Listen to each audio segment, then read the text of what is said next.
Mmh. Qu'est-ce que c'est ça?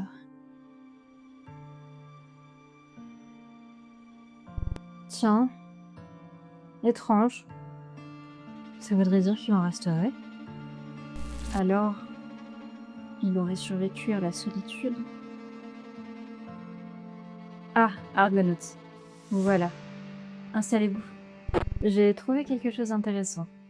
Un utilisateur japonais de la plateforme X a tweeté une affiche qui m'a tout de suite intriguée, avec en gros titre Ithaca en lettres de sang. Il s'agirait d'un film en cours de préparation, produit par la Hammer et réalisé par Casey Walker.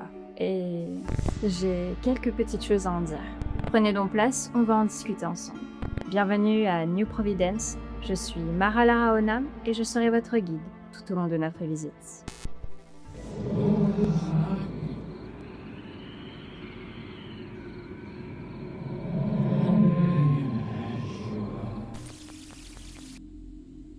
D'après les rares informations qui circulent, le projet serait actuellement en développement chez la Hammer Film, un nom qui, à lui seul, évoque déjà toute une histoire du cinéma d'horreur. Fondé dans les années 1930, le studio est surtout connu pour avoir façonné l'esthétique gothique britannique, avec des œuvres comme Dracula ou Frankenstein. Et depuis quelques années, la Hammer semble chercher à renouer avec ses racines, mais en les modernisant.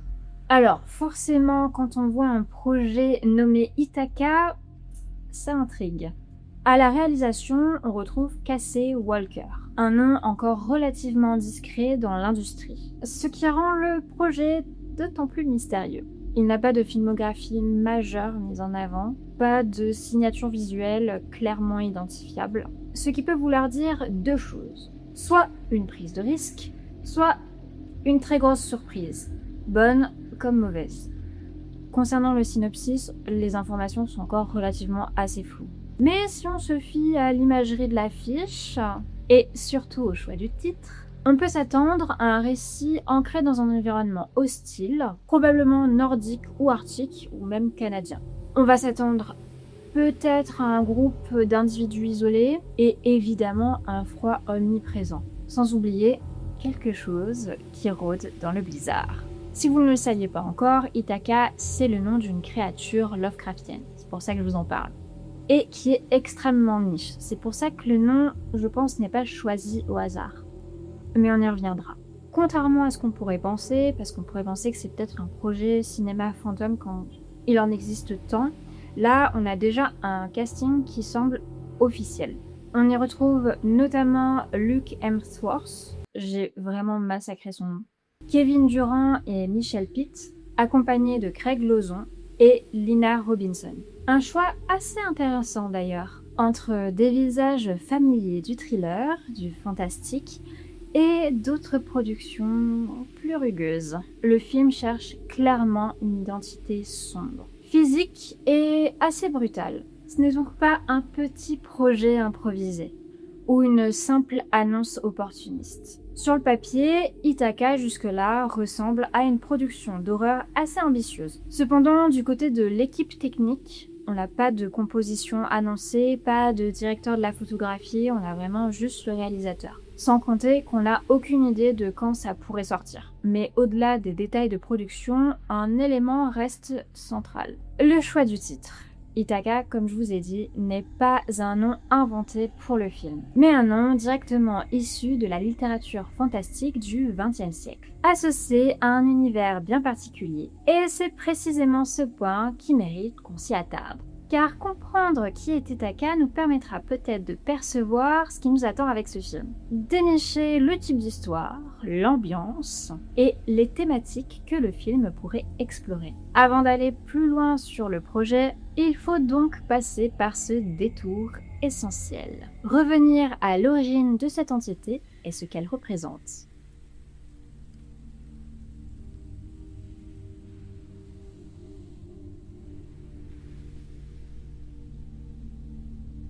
Pour comprendre ce qu'est Ithaca, il faut d'abord clarifier un point important. La créature ne vient pas directement de H.P. Lovecraft lui-même. Ithaca apparaît pour la première fois sous la plume de Auguste Derleth, un écrivain et éditeur qui a largement contribué à l'expansion de l'univers Lovecraftien et à sa mémoire. Il a structuré ce qu'on appelle aujourd'hui le mythe de Cthulhu. Proche correspondant de Lovecraft, Derleth a repris ses idées après sa mort, les a organisées, les a étendues et les a même parfois transformées. C'est donc dans cette continuité qu'il introduit Ithaca, notamment dans la nouvelle The Thing That Walked on the Vine. Et dès son apparition, l'entité se distingue par quelque chose de très spécifique, son territoire. Contrairement à beaucoup d'autres créatures du mythe, souvent associées à des cités englouties ou à des dimensions cosmiques abstraites, Ithaca est profondément ancré dans un environnement bien réel, les régions arctiques et subarctiques. On le surnomme d'ailleurs le Wendigo ou le marcheur du vent. Dans les récits, Ithaca est décrit comme une entité gigantesque, capable de traverser les tempêtes, de se déplacer avec le blizzard lui-même. Et surtout, d'attirer ses victimes loin de toute civilisation connue. Ce n'est clairement pas une entité qui surgit comme ça, brutalement. Elle appelle plutôt, elle attire, elle pousse ses proies à s'isoler, jusqu'à disparaître dans le froid. Et c'est là que le mythe devient super intéressant. Ithaca s'inspire très clairement du mythe du Wendigo, une figure issue des traditions natives américaines, souvent associée à la faim, au froid et à la perte d'humanité dans des conditions extrêmes. Derleth reprend cette base folklorique et l'intègre dans une logique Lovecraftienne, en faisant une entité quasi divine associée aux grands anciens. Mais contrairement à l'horreur purement cosmique de Lovecraft, où l'humain est insignifiant face à l'infini, Ithaca va introduire quelque chose de plus physique, plus terrestre. Ici, la peur ne vient pas uniquement de l'incompréhension, elle vient aussi de l'environnement. Le froid, l'isolement, la fatigue, la désorientation. C'est une horreur qui use, qui épuise, qui transforme lentement. Et dans certaines versions du mythe, les victimes d'Ithaca ne meurent pas simplement. Elles peuvent être emportées, changées, voire devenir à leur tour des serviteurs de l'entité. C'est donc une figure assez particulière qui s'inscrit dans le mythe Lovecraftien. Moins abstraite que d'autres, mais peut-être plus insidieuse. Ce n'est pas une entité qui se contente d'exister quelque part dans l'univers, mais qui traque dans les endroits les plus hostiles de notre monde. Et forcément, quand on met ça en perspective avec l'affiche du film, on voit que ça peut donner quelque chose d'assez intéressant dans le cinéma d'horreur si c'est bien exécuté.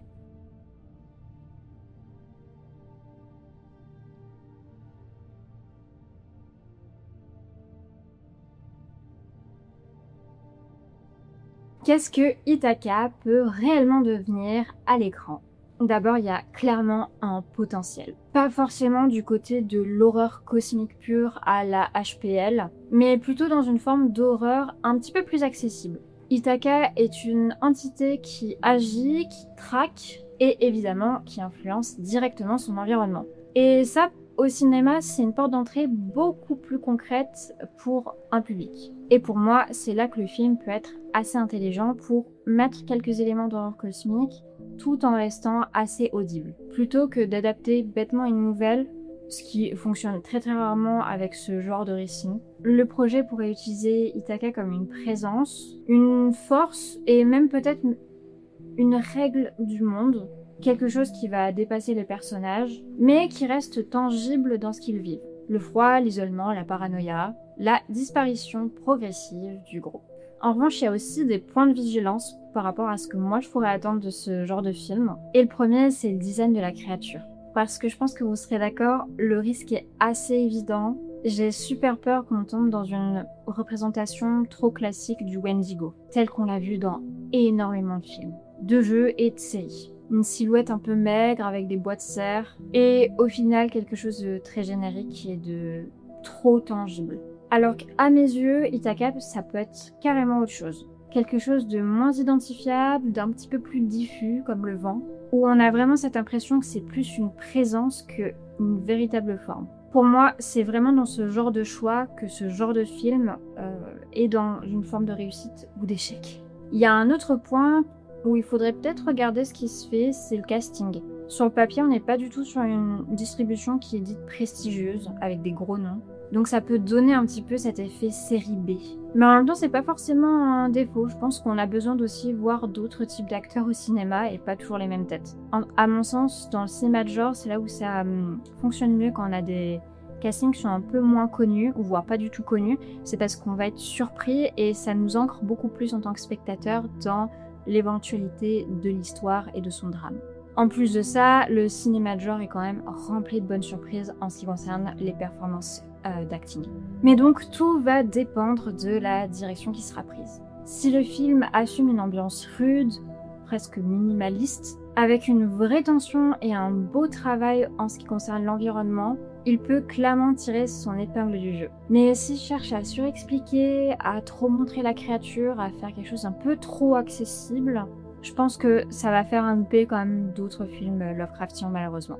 En tout cas, si Ithaca est un film réussi, ça sera une superbe porte d'entrée pour des spectateurs qui n'ont pas l'habitude de l'horreur Lovecraftienne, de l'horreur cosmique plus généralement, sans avoir cette sensation que c'est trop hermétique pour eux.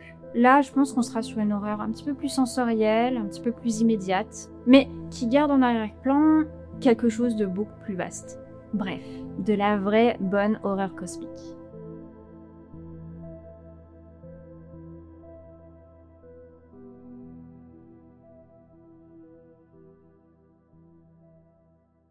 Et vous, Argonautes, qu'est-ce que vous en pensez? Est-ce que ce projet vous intrigue vraiment ou ça vous paraît encore un petit peu trop flou pour vraiment y croire? Est-ce que vous voudriez une adaptation fidèle du mythe ou au contraire quelque chose de plus libre, qui s'approprie vraiment cette figure d'Ithaca? Je suis super curieuse de lire vos théories, vos attentes et peut-être même vos craintes.